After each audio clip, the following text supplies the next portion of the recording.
சித்தராகிய சிவவாக்கியர் ராமநாமத்தை ஓதச் சொல்லும் காரணம் என்ன? சிவவாக்கியம் பாடல் 11, சிவவாக்கியம் பாடல் 12, சிவவாக்கியம் பாடல் 13 ஆகிய 3 பாடல்களிலும் ராமநாமத்தை நம்மை ஓதச் சொல்லி பணிக்கிறார். இதன் நுட்பத்தை அறிய முயல்வோம்.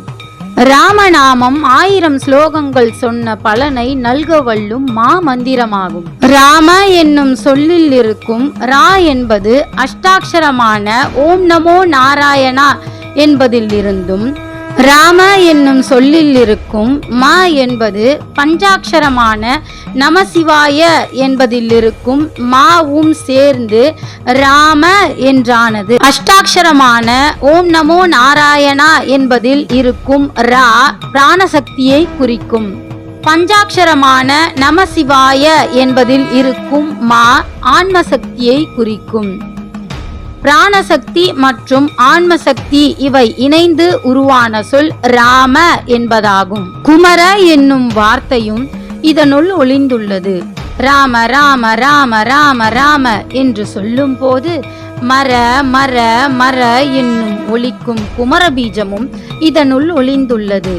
ராமநாமம் சொல்வதால் பஞ்சாட்சரம், அஷ்டாட்சரம் மற்றும் சடாட்சரம் சேர்ந்து சொன்ன பயனளிக்கும். மர மரித்தல். எது மரிக்கிறது? நான் என்னும் மகந்தை எழிந்து பக்தி மேலோங்கும் ராம என்னும் மந்திரத்தை சொல்வதால் நான் என்னும் மகந்தை அழிந்து நாமே ராமனாவோம், ஆத்மராமனாவோம். ராம என்னும் சொல்லை ஜபிப்பதற்கு குரு வேண்டியதில்லை.